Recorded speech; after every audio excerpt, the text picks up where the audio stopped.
Okay, here's a good one. What was Hmm. the first big goal you achieved, and it let you know you were on the right track, that you were Hmm. now you could go. We talked about having the bottle of bourbon. You could now Hmm. go the good Extra, bottle yeah. of bourbon. Yeah. And I love our profession, and I hate it because when we use numbers, they're always taken out of context, right? Sure.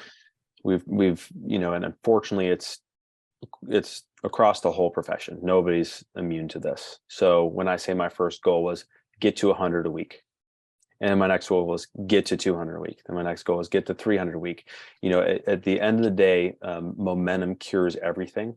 And so the day that I should have bought a finer bottle of bourbon, I love scotch too, would be the day that I was actually profitable as a business. And Mm, it doesn't matter how many people you see. At the end of the day, it's you have to run it like a business. And so um, that's where your P&L and your balance sheet comes down. So the day that you're actually profitable is good. And then that's like the only good day was yesterday, because you have to do that again for the next 10 years. yeah, So, man. but again, if my first goal, I saw that question was, listen, get to 100 a week. Okay, life, we could breathe. Get to 200, you could breathe a little easier. Get a little bit more, you could breathe even easier, right? How long did it take you to get to 100? Just out of curiosity. And again, Hmm. understanding the context that it's not all Yeah. about just that number, but Hmm. About 4 months. 4 months. Nice. Hmm. That's Yep. really good. Hmm. And keeping in mind, and again, the thing I want to point out is how absolutely committed you were, and the fact that you did not leave a stone unturned, and there was nothing but hard work involved. Hmm. Yeah, and if I was to do it again, it's funny because I meet with a doc that's opened up a practice about 15 minutes south of me every Wednesday, and we talked about this, and I told him, I said, listen, at the end of the day, what took me a decade is going to take you 3 years, and I'm a bit saddened, right? Because it's like, man, it took me a decade to get here, but he's going to blow it out of the water in a couple of years. But at the end of the day, I didn't.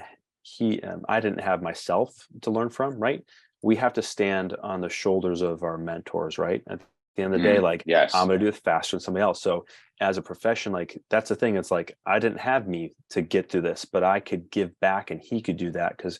And whenever I do a mentorship and whenever we do like just meetings, it's like at the end of the day, the only thing I ask is that you do, because as a mentor, and we talk about that, is that mentors get fed off of mentorees or people doing, like acting. If I say, hey, go do A, B, and C, and you do it, it makes me super happy because then you get to reap the benefits, right?